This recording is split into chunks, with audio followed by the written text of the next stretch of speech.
This is literally kata at this point. Okay. Kata is,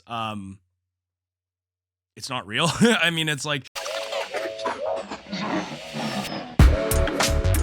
what's the most efficient path to victory against this particular opponent? He's dropping off for the choke here. We could see the finish. It's looking tight. Tight at Delbra. Hey everybody, welcome to the Everyday Jiu Jitsu podcast. I'm your host, Matt Kwan. The Everyday Jiu Jitsu podcast is everything you need to know about Jiu Jitsu. This week, we're going to talk about promotions in Brazilian Jiu Jitsu. We're going to talk about if they're important as a coach, how to identify when the next promotion is available, what is the criteria for promotions, and just everything about belt promotions in Brazilian Jiu Jitsu. Before we talk about that, let's please ask you to like, share, subscribe. Comment wherever you can on this podcast. If you can give me a review, hopefully a good one, please feel free to do that. If you want to support the show, there are links in the bottom. And guys, just remember, I'm not reading ads. That is because I feel that it affects the integrity of the show, although I'm not opposed to it if the right offer should come by. But if you want to see the show continue, please support the show in the links in the bottom. Every little bit helps, and I appreciate you guys very much. Okay, so promotions in Brazilian Jiu-Jitsu, there's many different ways to look at promotions in Brazilian Jiu-Jitsu. First of all, what is the purpose of promotions? I think that the base reason why there is promotions in Jiu-Jitsu is just to identify skill levels. And in that way, you can see where people should be when they sign up for competitions. It kind of sets a hierarchy in the room where there's different levels of participant. You know, the students have been training for different amounts of time, and now we can identify kind of seniority in the room. So I think the main reason is just to identify skill, but another reason for promotion would be to motivate the student. And I've always spoken about how I think that somebody's motivation in jiu-jitsu should never come from a place of belt promotions. It should always come from just trying to be the best version of themselves that they can be. I know it sounds cliche, but I believe that this is true. If you're promoted by, the next belt, I don't necessarily think that it's a bad thing to have that as a motivation, but if it's everything to you, if getting to the black belt is your quote end goal, I really think we're kind of missing the point here, because when you become a black belt, you just become a white belt to black belts essentially. And the journey of jiu-jitsu is really, the lesson. The result of getting a black belt doesn't mean that your jiu-jitsu journey is complete now, or that your training is complete. If you have that mindset, you're probably going to stop growing at some point in your journey. So it really is all about mindset and why are you in the sport. I do know people, I've trained with people who look at it and they say, oh, one day my training will be complete. I'll be a black belt. And it's like, I mean, if you look at it that way, then you're right. Your training and your growing will be complete at that time. You basically just have to put improvement and just constant Kaizen mindset as your destination as it is. There is no end to this journey, truthfully. Another reason why people use promotions in jiu-jitsu, this is more on the business side, is to make money. Let's not beat around the bush or, mince words. Let's call a spade a spade. A lot of people use promotions to make money. I know of gym owners who charge money for stripes. So they'll be like, okay, you're getting a stripe. That's like $40. That's crazy to me.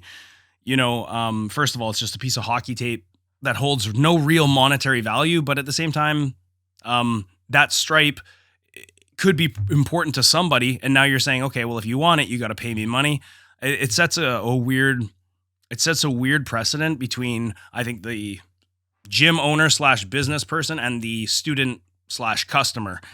These stripes are reminders of where a student is and in their current journey, and essentially their degrees on their rank, and it allows them to understand where they are in comparison to other students of that rank. And we're going to talk about like criteria of promotions in a little bit here, but you could make a lot of money if you want to charge through stripes. I think that's cheesy as hell. I think that as a business person, it's unethical. But it is a way that you can make money. A lot of people will really you look at belt promotions and stripe promotions as a way to gain extra revenue and kind of squeeze all the money they can out of their student. I'm going to talk about kids belt promotions later on in the show. For adult belt promotions, I don't charge anything. I don't. I think that comes with your tuition.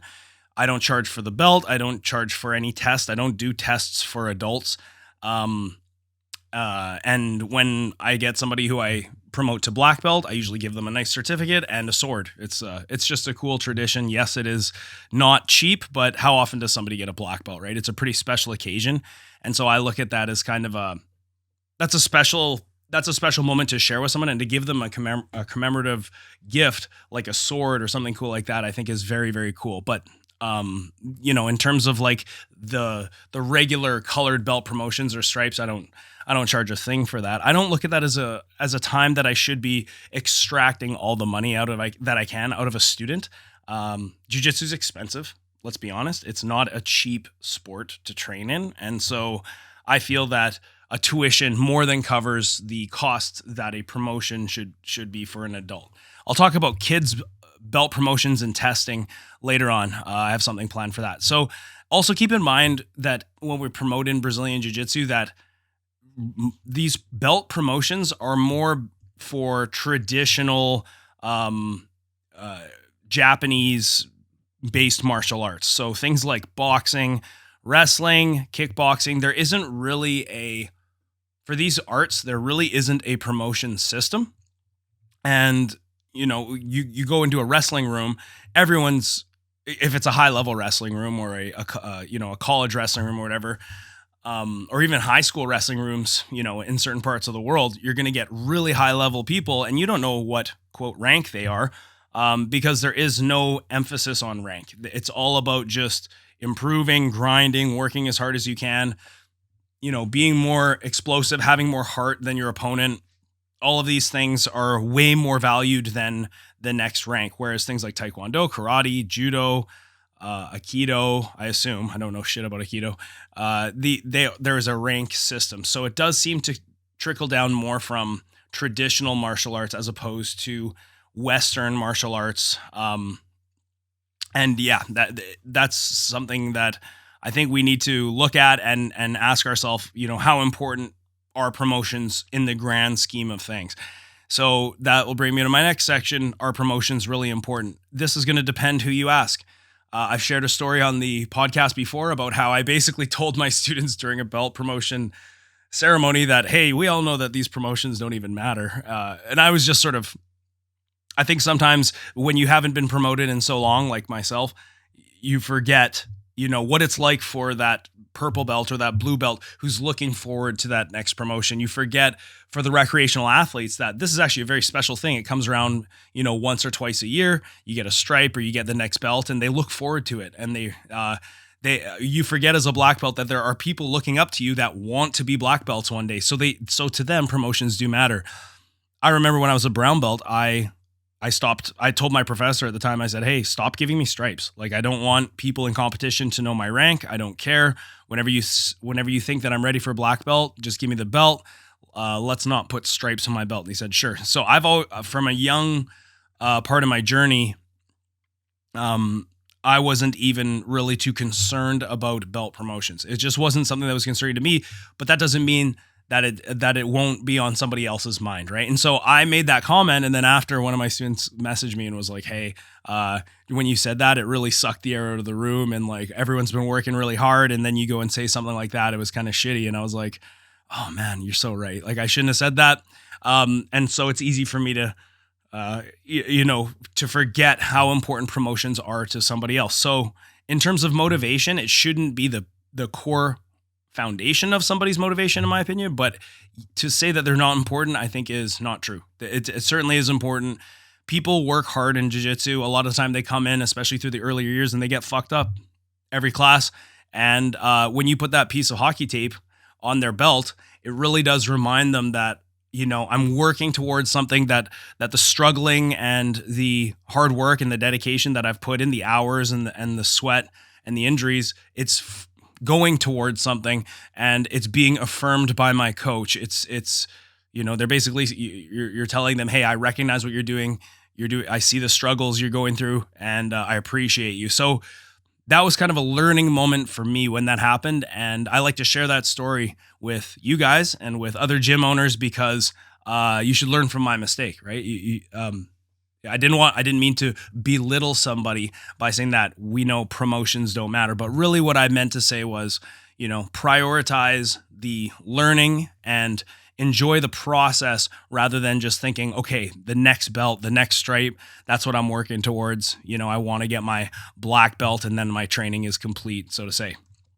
And yeah, to wrap it up, promotions mean different things to different people. Okay, so what is the criteria of promotions? And this is something that is debatable. I think it's going to depend on the student, really. At the end of the day, if a student is a competitor who has aspirations of competing for world titles and wants to make being a competitor basically their identity, I'm definitely going to hold somebody like that to a higher standard than somebody who comes in and trains once or twice a week. And it shouldn't be like that, but it just is, because somebody who's completely recreational, a father who has kids and they're in their 40s and they're just starting jiu-jitsu, like their potential in jiu-jitsu is different from a 17-year-old who wants to be world champion, who doesn't have, the same amount of responsibilities as the recreational father. So the potential of the young athlete who started younger, who has more time to train, who has more energy to dedicate to jiu-jitsu, their potential is objectively greater than somebody in the older person's position, right? And so I think that this does play a factor. I've never looked at, competition as a reason to promote someone, or you have to compete in order to get the next belt. I would never force anyone to compete. I think that's a choice for everyone to make, and it should be their decision alone. It should never be the coach pressuring them to do it. It should be them wanting to test themselves and to see how they do in jiu-jitsu against other people from other gyms of their rank. But I feel that if you do want to be a competitor, okay, now I'm going to hold you to a higher standard because you're going to be representing us in competition and you're going to have high standards for yourself. So I'm going to give you the best, highest standards that I could possibly give you. There are people, I think, who are not going to reach world black belt level. That's just the truth, okay? Not everyone gets to reach that level, and it's not for lack of trying. A lot of these people come in and train a lot, and they just, for whatever reason, can't get to that level. Maybe they have injuries that hold them back, or maybe they're just old. Maybe they don't have the time to train as consistently as some of the other people. There could be a whole variety of reasons. Maybe they're just not meant to be that good at jiu-jitsu. One of my coaches, I've spoke to him about promotions, and he says, the truth is there's going to be students that I have for 20, 30 years, and they'll never get to black belt.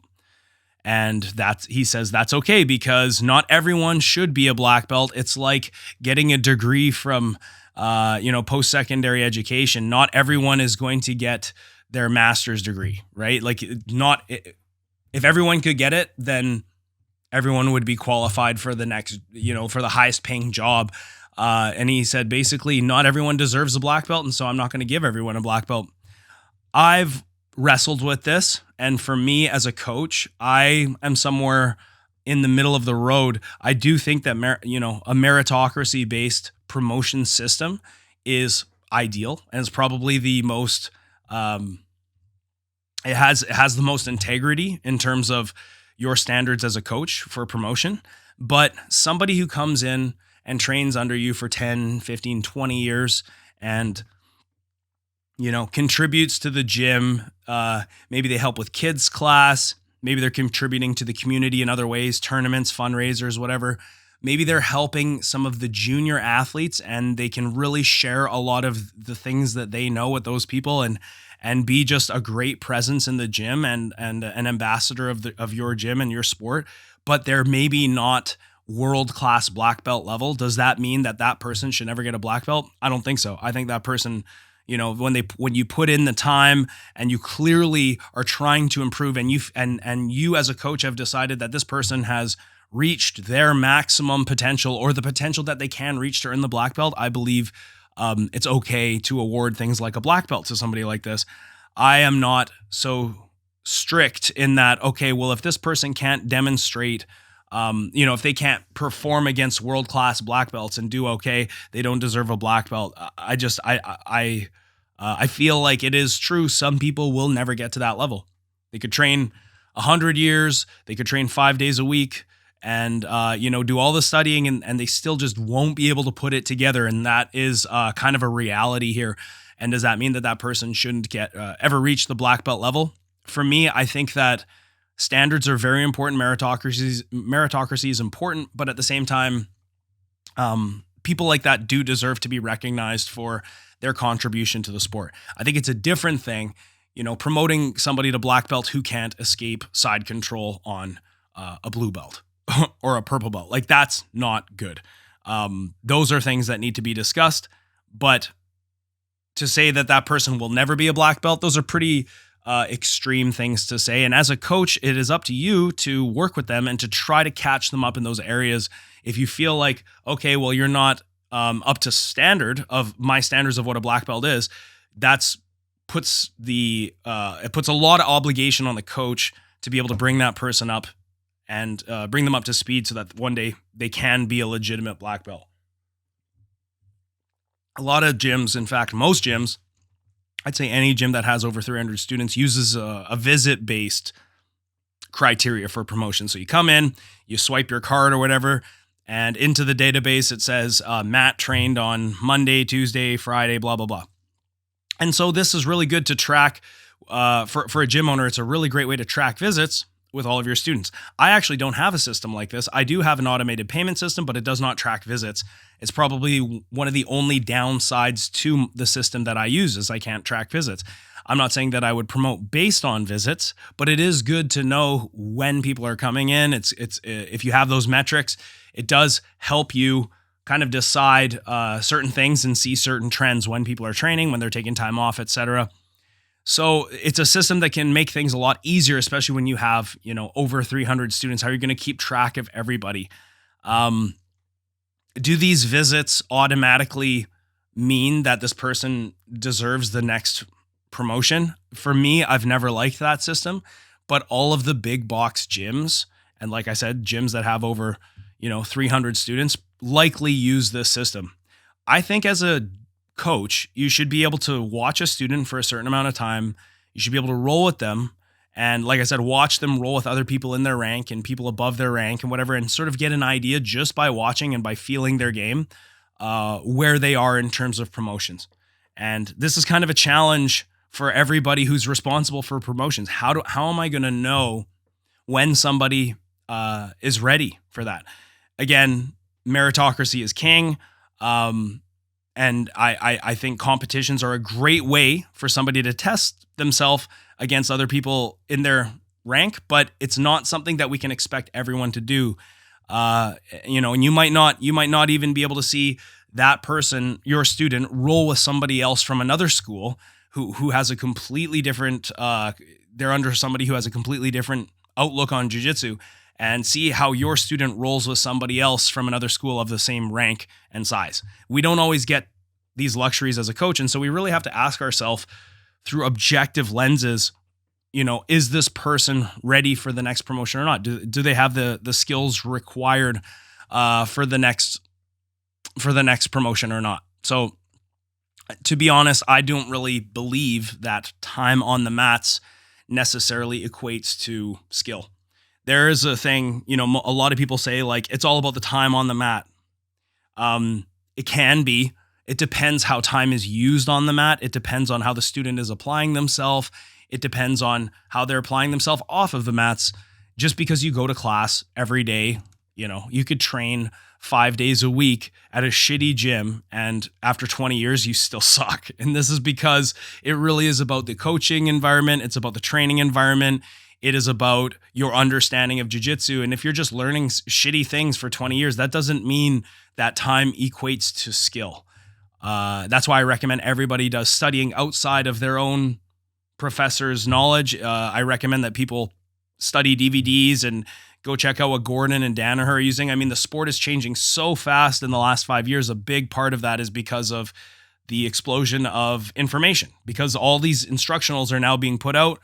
Now you look at guys like Gordon and Danaher and Craig Jones, and the libraries that they've developed in terms of their instruction are so vast. Now all the information is out there, and it's one of those things where if you don't know that information, you are going to get left behind. I don't care what anyone says. I've felt it for myself. I've seen it in my students. You know, instructionals make a huge difference in your game. You know, when you reach a certain rank, you can definitely watch instructionals and just gain right from them just by watching. This is something that I've felt over and over again. So, you know, it's like that old saying that I've said many times on the show. You can learn Jiu Jitsu for 20 years, or you can learn 1 year 20 times. It really is about how your training is structured, how diligent is your coach in learning the best, bringing you the best possible jiu-jitsu, the best, can they convey it in a way that makes it easy to learn and, you know, develops competent students and coaches. This is all different everywhere. And just because you put in 20 years doesn't mean that you're skilled. And I've seen this over and over again. So how do coaches know when a student is ready for promotion?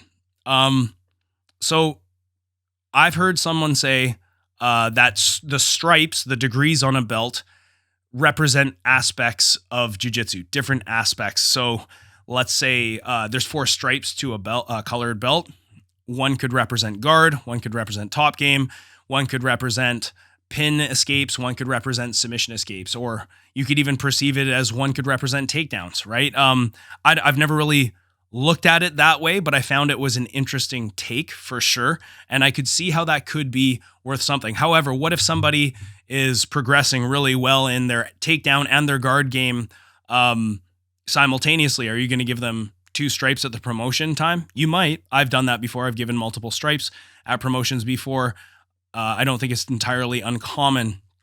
But when you get to black belt, stripes are literally just time on the mats. You know, they don't really mean anything. It's just like, I forget how it breaks down. You get your black belt and the first stripe is 3 years, next stripe is 3 years, then the next stripe after that is like 5 years or something, right? So in the IBJJF, you know, belt promotion system, the black belt literally just gets degrees after time has gone by and you've been a black belt for a certain amount of time. I think it's important as a coach to try and promote from an objective perspective. So what do I mean? This happens all the time when I go and think about, okay, it's promotions coming up. Who should I promote? And I'm watching certain people roll with certain people over and over and over again. I'm like, man, this person's beating this person so many times. They must be at this level. But then that person will go into a competition and they will lose to somebody their own rank, or even of somebody who has less stripes on their belt than that person. And so at that point, I have to ask myself, okay, am I getting like a biased perspective here because I'm seeing my student roll with the same students over and over again, whereas when they go with someone else from a different school who I don't usually see them roll with, you know, they lose. And so we really have to ask ourselves, okay, do they demonstrate the skills that are required at these levels?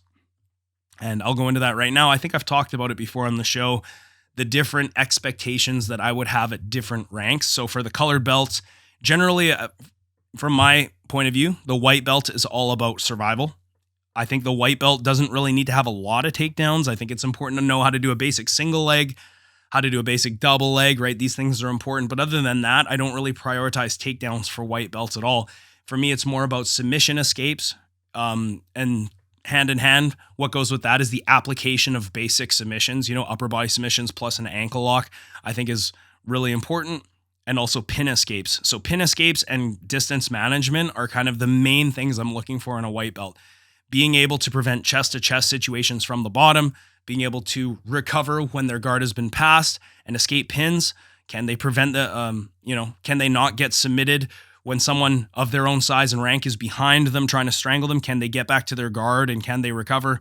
these are the things I'm looking for at the white belt level. At the blue belt level, I start to look for the athlete to be able to really apply submissions against other blue belts, keeping in mind all of the escaping and the defensive foundations that we built in white belt are always going to translate and improve throughout these colored ranks. So I'm not going to mention those, but blue belt being able to apply submissions against other blue belts, being able to, start to look for passing and sweeps.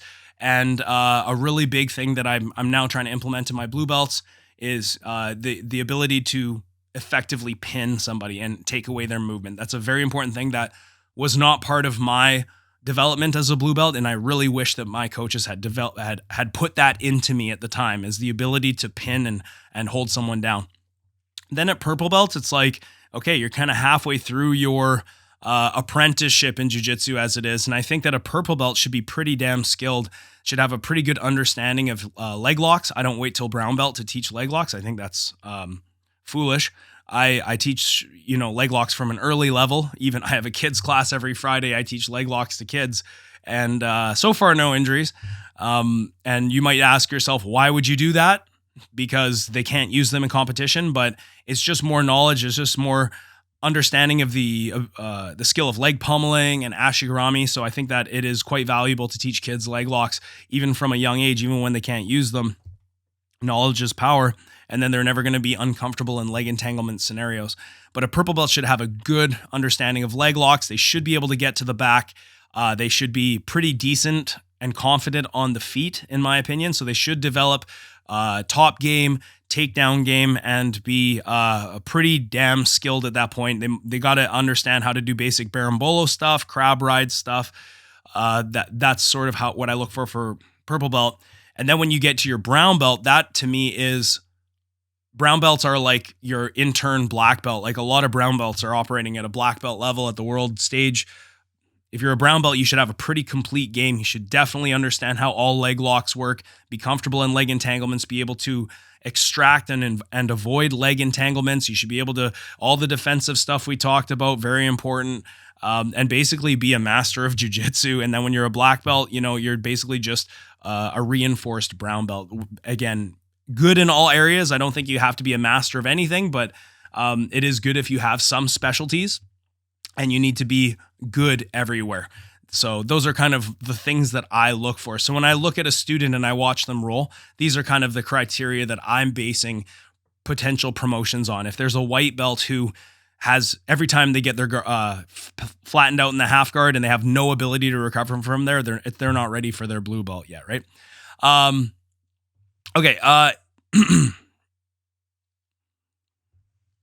So I think another thing that you could do when you're wondering, is this student ready for promotion, is ask other people their unbiased opinions. And I'm not just going to ask anyone. For example, I wouldn't ask a white belt, hey, do you think John over there is ready for a promotion? That doesn't make sense. But like if the senior ranks in your gym or your peers, right, other black belts, brown belts, even purple belts, people who are knowledgeable in jiu-jitsu, I think those are good people to ask. And just sort of get their opinions and bounce ideas off them. Hey, what do you think about this person getting their next belt? Do you think that that's a good idea? A lot of the time I lean on people that are higher ranked in the gym, and I want to know their opinions when it comes to promoting certain students. I'll always, I think the true test is knowing how do your students compare to other students from other schools of the same rank and size, right? And we, like I said, we don't always get those chances to see our students roll with other students unless it's in a competition. And like I said, not everyone does competitions, but that would be a great way to know if your student is ready for the next rank. And then that way you could get some really objective outlook on their skill and where they're at. I want to share a story right now, and this is sort of talking about standards, right? So I'm all about meritocracy. I think that that's really important. Skill is promotion should primarily be based upon skill. Well, a couple of weeks ago, I had a student who called me one day and he said, hey, I was training here, blah, blah, blah, at this other gym in the morning, and he's been training there for a while, but he's under me, right? He's been training there for years, cross training. I allow it. I recommend it for everyone. I did it when I was in my colored belts. I think cross training is incredibly important for any athlete. But he told me, well, at the end of the class, the instructor, who I know, said that, okay, we're going to give some stripes out. And he tried to stripe my student. And my student said, whoa, I'm not, I'm actually under Matt. And the guy basically said, well, too bad. I feel that you're at this level and you can talk to Matt about it. And then he striped him. And then he called me and he's like, yeah, I feel really weird about this. I'm sorry I had to come and tell you this. And I just said, it's not a big deal. I'm going to message the guy or whatever. And I basically messaged the guy and I said, hey, just wondering, did you promote so-and-so this morning? And he said, yeah, I did. And I said, and he told you that he was under me, right? And he's like, yeah, well, I didn't know that until I called him up. And I'm like, yeah, but he did tell you and you still promoted him anyways, right? And he's like, yeah, but with the IBJJF standards, this person should be at this rank, and I want you to know that this person, comes in and tries to smash up our white belts or whatever, and smash up other. He's actually a blue belt. He tries to smash up other blue belts, and I feel like it would be more fair for everyone if this person was the rank that they should be, quote. And I'm just thinking like, okay, but do you understand that my standards are not the same as IBJJF standards? I don't based upon time elapsed in somebody's journey. I base my standards upon certain skills. And also by promoting my student, you have now denied me the ability to be there with that person for that special moment. Like that's a moment that I would have liked to have been there. I think a better way to go about it would be for you to message me and to say, hey, Matt, I think so-and-so is ready for their next promotion. This person's been training with me for quite a while and I'd like to be there. What do you think? Like that would be a better way to go about it. And unfortunately, disappointingly, the response that I got was that this person basically doubled down and said, yeah, well, I didn't do anything wrong. And this person actually, he actually went so far as to say that this person tries to roll really hard with some of the lower ranks. And I want the lower ranks to know that this person is actually of a higher rank because they're getting discouraged because he is a lower rank and I believe he's under promoted. And I said, so, I'm not going to say his name.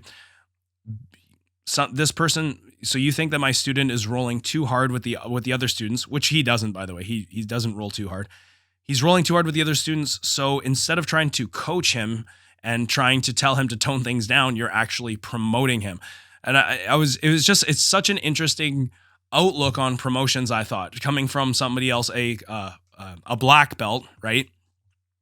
And coming from a gym that I have heard from many people that they notoriously over promote. Okay. And students notice when they're being overly promoted. I've had a ton of students come to me from other schools saying, yeah, I left because they wanted to promote me too fast. And I know I'm not at that level. When I come here, I roll with other people my rank and I get fucked up regularly. And that's because I don't over promote at my school generally. And so that was kind of an interesting, disappointing story.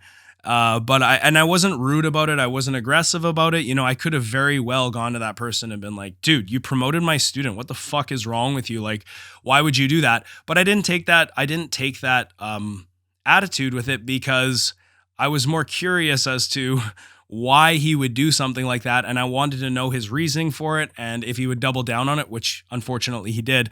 Instead, I just took the route of, it's unfortunate that you did that to that student because now that student has to come to me, his coach, and explain that he had got promoted somewhere else. So you're making it an uncomfortable situation for the student. And it's also annoying for me as the coach because like I said, I would have loved to have been there for that moment and see that person get promoted. And yes, they were due for a promotion. They were due for a stripe. So he kind of took that authority away from me and he took that autonomy away from the student in just promoting because he wanted to. It's fascinating, right? And I said, hey, you know what? Next time, just message me and then we can both be in the room for that promotion. But truthfully, if I'm being honest, I feel like this guy just wanted the authority to be able to promote somebody and he wasn't really interested in like sharing that with anyone. So Interesting story, and like I said, very unfortunate. Okay, let's talk about promotions quickly from a business standpoint. So again, you can make a lot of money if you want to charge for promotions. This is where we'll start talking about kids belt promotions, right? There's no way around this. If you're a gym owner and you have higher ranked belts in your academy, it looks better. Aesthetically, it looks way better to have multiple black belts, brown belts, purple belts, because it looks like your gym is at a higher level. But merit-based promotions, they will really ensure the standards of promotions at your academy, right? Like they will ensure that those standards are upheld and that your promotions are legitimate. I've gone to academies where you go and you're like, wow, there's like 5 black belts here. There's tons of brown belts and purple belts. You roll with them, you just kill them. And they're making basic mistakes that a brown or purple belt or black belt shouldn't be making. And this is it's like the old cliche in jiu-jitsu. The mats don't lie. When you roll with people like this, you can identify, okay, this person is clearly over promoted. And I find that certain schools will fall into that line where, okay, well, we don't see how good everyone else is. We just think that because we're in our little bubble here and we don't get out and see the other gyms and don't participate in competitions, we see that everyone's getting better in here. But then you actually realize you're biased because you're not you don't have a test sample from other locations. And then you tend to over promote within your own gym without seeing your own mistakes, because everybody falls into the same system and nobody is presented with problems from outside academies. And other gyms might do systems that come in and completely nullify your system if your jiu-jitsu is not good and it's not current. And this is common, right? So it's easy, I think, for schools that are kind of trapped in a little bubble to promote and have a false sense of false positives, essentially, right? But having a school where there's tons of black belts looks really good on paper. The average person who walks in off the street who's never trained before sees like 5 black belts. They're like, man, this must be a good place to train, right? And then they never see, oh, actually these black belts were promoted way too quickly, and there's other places that have different standards, right? So there is no doubt about it that having more high-ranked students makes the gym look better. And if you're an instructor who's promoting because you want a gym to have a certain look or to look higher level than it is, you're going to get exposed eventually, right? Or the students will realize, hey, I'm getting promoted too fast, and then they go to a gym that has more strict standards. And like I said, as a gym owner, I've had many people transplant from other schools and say to me, I left because I was getting promoted too fast and I didn't want the promotion. And if somebody's saying that to you as a gym owner, you need to listen to that feedback. If you don't, basically what's going to happen is those people will leave. Those are the people who truly want to be high level, that truly care about standards. Those are the kind of people that you really want to nourish into your top senior athletes and coaches. And what'll happen is those people generally will leave, and then the more recreational crowd will stick around, and you're going to have a recreational gym, which is not a bad thing. There are gyms like that. But if you, as the gym owner, want a culture of high standards and good jiu-jitsu, it's not the move to make, in my opinion. Okay, we're going to talk about kids' belt promotions now. So for those of you who don't know, I'm just going to quickly touch on the kids' belt promotions in IBJJF, what those belts look like. So for kids, there's 4 colors after white. So the kids go through the white belt, then there's the gray belt, yellow, orange, green. When a child turns 15? When a child turns 16, a green belt automatically becomes a blue belt, and now they're in the juvenile division. Juvenile is 16 and 17. This is where IBJJF allows guillotines and footlocks. If you ask me, those moves should already be allowed for kids at the white belt level, but that's just my opinion. So a green belt, when they turn 16, 17, automatically becomes a blue belt. And then when they turn 18, now they're competing and they're in the adult pool, right? So understand that for each kid's belt, gray, yellow, orange, green, there is 3 subsects of belts. So usually the colored belt will be colored belt with a white stripe running through it. Then the next belt is the solid colored belt. And then the third sect is that colored belt with a black stripe running through it. So each colored belt in kids under the IBJJF guidelines has 3 sections. And each one of those sections, again, has 4 stripes. So if you do the math, if your child is going to jiu-jitsu regularly, this means that you're going to be getting a stripe basically every month. Okay. And why would we do this? Why does the IBJJF do this? The main response that I can get is that it motivates the kids, right? Oh, we treat kids like kids, right? We need to keep them motivated, and so we need to stripe them every month or else they're going to lose interest. I think that this is really not a good idea. That's why I've never done the 3 sub belts for each color. I only do colored belts. So if my student is a green belt, now they're a green belt. And they're just going to wear that green belt until it's time for them to get their blue or whatever. I don't do green with white stripe, green with black stripe. I think that's too much promoting, and we don't promote adults like this. There's no sub belts for adults. So when you become an adult, all of a sudden what? You're getting promoted maximum 2 times a year, assuming you're extremely dedicated and consistent with classes. So why would we shelter these kids, kind of coddle these kids and give them these participation promotions just to keep them motivated? A kid's motivation shouldn't come from them wanting that next stripe, even though this is setting the precedent, setting a habit for them to have this. The kid's motivation should really come from their parent making them go to class. And then eventually, hopefully the kid really just wants to improve. And that's why I tell kids right when they walk in the door, I said, this is not like other martial arts where you're going to get promoted. You're not going to get a lot of promotions in here. Promotions are going to happen maximum twice a year. That's if you show up and work hard. And it's because you need to know that things in life aren't just given to you, and promotions don't happen often. There's another school I know, my buddy Christian Simmerling, his gym is Rocky Mountain Jiu Jitsu in Calgary. He's very good. He's a friend of mine, and he has the same outlook. He actually posted this on Instagram a couple weeks ago about how we're in a society where, participation medals and things. Kids get promotions just for being there, and we have to. Is this over promoting? We need to constantly keep feeding them these promotions to motivate them. No, your kid should come because it's a valuable skill, and we want to teach them to learn the value of what they're doing, the hard work, the struggling. The reward is the journey, right? The reward is not, oh, I got a stripe today. And then that way, when you do that 1 or 2 days a year, when they do get a promotion, it's incredibly special for them, right? And then in doing it this way, they're not used to promotions. It becomes more about just looking forward to that next skill that they learned, or being able to now maintain their guard when before they were just getting their guard passed over and over again, right? They should be really prioritizing the skills that lead to eventual promotions, not making the promotion the priority, which I believe we're doing under the system. I think 1 stripe every month is a lot.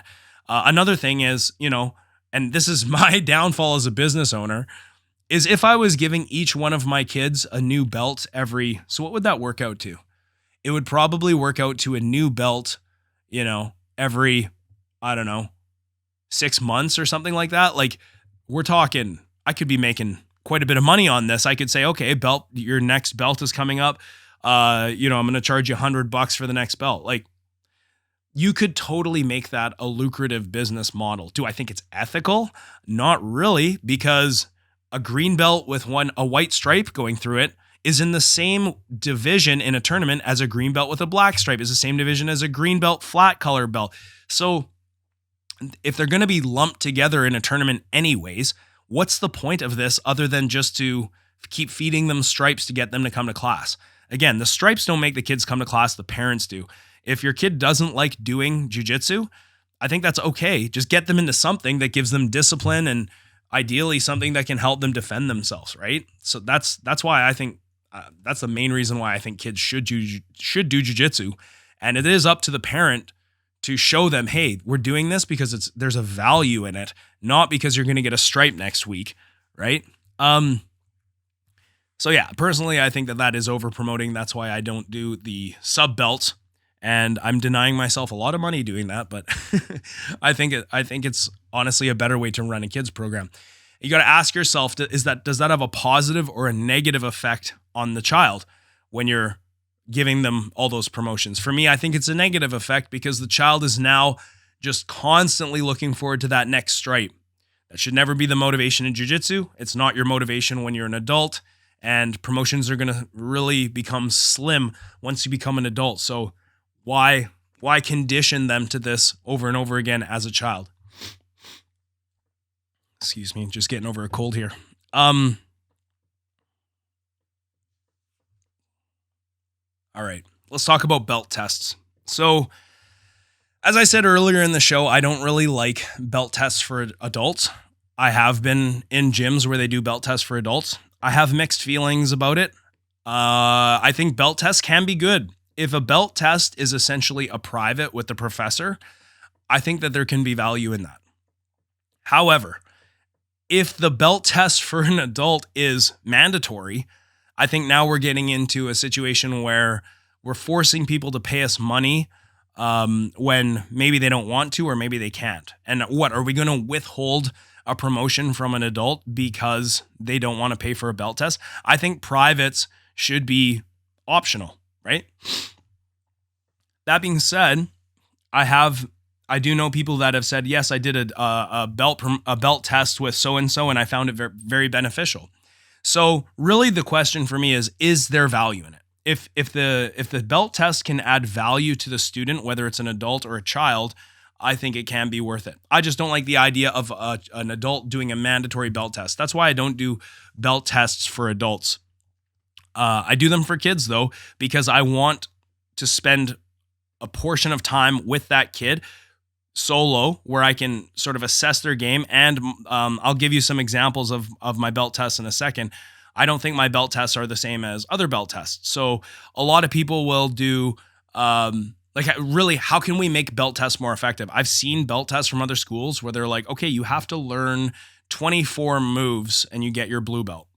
That's crazy to me. Okay, because that doesn't explain any concepts. It doesn't put any of these moves into context or explain when they're going to work and when they're not going to work. This is literally kata at this point. Okay, kata is it's not real. I mean, it's like drilling moves and performing moves on non-resisting opponents. That has very little translation towards a live situation. And I've talked about this before on the podcast when we talked about the history of judo and how, the Japanese judo guys were doing kata training and the judoka were doing randori training. And the randori training was just so much more effective when they started to compete against each other. So we can see that kata has very little translation of skill for the athlete when put into a live situation with resistance. So what can we include in a belt test that can make it more effective? I think what's really important is to, instead of just saying, oh, you need to learn these 20 moves to blue belt, or you need to know these 48 moves to get your purple belt. And now they just perform these moves and you're like, okay. Instead of doing that, my kids' belt promotions, and again, all of my kids' belt promotions criteria can be found on the On Guard Online Academy. And they are subject to change as the sport changes, but there's a theoretical portion where I have, 15 or so questions that I ask the student about concepts and things like that. The theory of alignment, what is kazushi, even social questions about like bullying and situations like this, and confidence and ownership. What is dedication? Things like this. Can you give me an example of when you took ownership? Okay, so these are some of the theoretical questions. Explain to me what a lever is. Explain to me what a wedge is. Explain to me lever mechanics, fulcrum, etc. These are the things that I include in my theoretical portion of the kids test. Then there's a practical portion. Okay, yes, you do have to perform these moves, but a lot of the time the moves are going to be based around. I'm going to put them into context as to when they're going to work. So I'll say, okay, show me a forward takedown using a forward and backward takedown combination. So a Sasai to an Osoto, for example, or a turn throw to an inside trip, right? Like now the student is forced to be playing with reactions and kazushi to get to their technique. They're not just performing a technique on a non-resisting opponent, right? And then there's also solo drills they must perform as well. Because I think that it is important for kids that are at like the gray and the yellow belt level to be able to do like inversions, Granby rolls, forward rolls, things like that. I do see value in those solo movements, even though I know the eco guys are probably like, no, that's a complete waste of time. Well, there's value in knowing how to fall safely. There's value in knowing how to go upside down without hurting your neck and recovering your guard, and how to properly bridge, how to properly do knee elbow escapes, things like this. But I don't just say, okay, shrimp down the mats. When they perform the shrimp down the mats, I'll be like, okay, now perform that movement against me. So I'm going to pin you in the half guard and I want to see you knee elbow escape. And they try and do it. And of course they make big mistakes. And then I say, okay, so this is why we do this drill. And this is how we can make this drill work in this escape, right? And then I give them details on how to make a more effective knee elbow escape. So there's a dialogue here, and I'm putting it into context, and I'm giving concepts along the way. I'm not just saying, okay, you know how to do the tripod sweep. Okay, that's sweep number 1. Sweep number 2, you need to be able to do the balloon sweep. Okay, you know what I mean? So we can look at it different ways, and I think we can increase our value and the effectiveness of belt tests. Like I said, belt tests should only be offered if they give value to the students' learning. Okay, and I feel like mine have done that, and I have asked parents who have watched these lessons and the kids as well. I said, did you find this valuable? And they're like, yeah, absolutely. A lot of them, it's amazing. Some very basic mistakes that they make. Even the higher level students make basic mistakes when it comes to these very fundamental movements and techniques. Okay, last section here. Should a student ask about an upcoming promotion? There's sort of a cliche in Jiu Jitsu where the student should never ask the professor for the next promotion. There's even, you've all heard this one. The student should never ask a black belt to roll if they're a lower rank. This is absolutely fucking ridiculous. This is cult-like behavior. If your gym does this, you should probably go to a different gym. Your instructor is probably not the nicest person. If, I love when people come in and ask me to roll. I'm like, okay, great. This is like I have a transparent open door policy at my gym. If a white belt who has 1 stripe comes up and asks me to roll, I'm like, great. I must do it. I must be making this person feel very welcome. They must think that I'm an approachable, friendly person. Perfect. This is what I want. Okay. I've heard stories where, the student will go up to the professor and be like, hey, can I roll? And he's like, how dare you ask me to roll? I'm a black belt, blah, blah, blah. This is, if you've ever had this happen to your gym, you should probably go somewhere else. Just saying. I believe that an open door conversation with all of your students, which is difficult as your student membership base increases to like 200-300 students. But I've said this before, being able to carve out even just a little bit of time for the most basic recreational student is so important for your student retention and just for the relationships you're building. Because if you spend 5 minutes to answer a question that one of your white belts have, to you, that's just 5 minutes. But to them, that is you as a coach strengthening your bond and showing them that you care about them. Who knows what that white belt will be? One day that white belt might be a world champion. That white belt might be one of your best, assistant instructors one day, or help work with the kids, or you never know where these relationships are going to go. And that's why I think that investing time in your people is so, so important. It also, when a student comes and says, okay, Matt, like, I don't make people call me professor or master or coach or anything. They say, what can I work on to get to the blue belt? This now forces me as the instructor to personalize that person's training and really assess what is needed. So it forces me to now really look at what they're doing and give them honest feedback. It also forces them to apply themselves and try and utilize the advice that I give them. And both of us have to come to a plan of action as to how we're going to make these improvements, right? I can't just say, don't get pinned chest to chest and you'll get your blue belt. It's like, great advice. Okay, so what are we going to do now to make that goal happen? Well, you're going to need to establish your grips. You're going to need to learn how to maintain distance and create, the basic off balances from this particular guard. And then from there, that now your guard actually can start becoming offensive. It's no longer just reactive and defensive, but now it can become offensive because I've given them a framework and things to look out for to actually improve their guard, right? So I think it's a good thing when students come up and ask you what they can improve upon. Like, that plan of action needs to be discussed. That's why they're asking you what they need. The worst thing is, people who shun students for asking them when they need the next or what they can do to get the next promotion. Because now what you're saying as an instructor, if you shut them down, is don't come talk to me. Don't come and ask me questions. And that's again an environment that is going to stifle growth. And it's also going to make that student feel unwelcomed. It's going to make them feel like they can't go to you and suggest things or ask things. And for me, that is not good because it's not Kaizen. I'll just wrap everything up by just saying focusing on the next promotion as the result or the end goal of the journey should be discouraged, basically, I think, in all situations for all students. It should always be about improvement. It should always be about getting to that next level in terms of skill development, being able to solve and fix problems that the student once had. For me, getting to the next level doesn't mean, oh, I got my black belt or I got my brown belt or whatever. It's more about things that used to happen to me in training. Like I would get my guard passed or I'd get my back taken or I'd get caught chest to chest. I can now perceive objectively that these things aren't happening to me as much anymore because I can see the improvement. I've made changes and I have gotten to a new level now. That is what's really important. And then if you just focus on always getting to that next skill developmental level, the promotions will just organically come.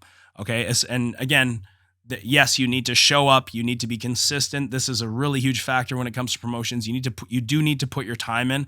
Okay. But there are situations where people are just phenoms and they don't train that long and they are able to beat, high level guys. That is absolutely a thing. And when that does happen, I promote those people accordingly too. If somebody came into my gym and they were at, brown belt level by the second year, they would be getting promoted. They probably wouldn't be getting promoted to brown belt because IBJJF will not allow you to promote someone to brown belt. They will not recognize that promotion that fast, but we will be definitely promoting them as fast as we can, especially if they have aspirations of competing against the highest level guys.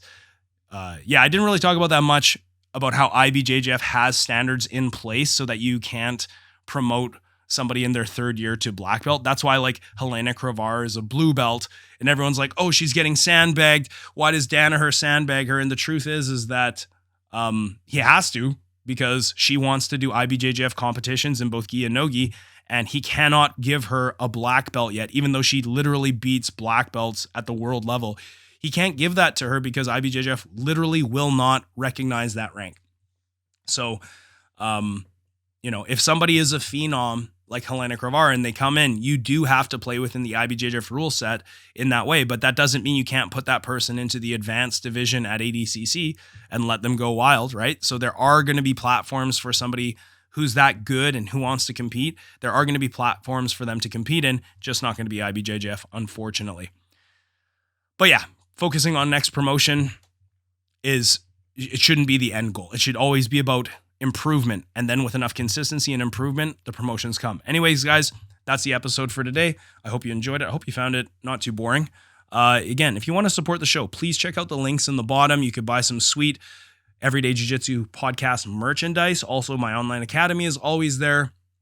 That would be the best way to support the show. I'll also leave my PayPal at the bottom if you want to leave a donation. If you like the content you hear, I really do hope that you will leave some kind of a donation or support the show in some way. Even if you just share the show or comment or like and subscribe, give me a review wherever you can. That more than helps me as well to grow the show. Guys, I really appreciate you joining me, and I hope you enjoyed the show. All right? Remember, Everyday Jiu-Jitsu Podcast is everything you need to know about Jiu-Jitsu, guys. Take care.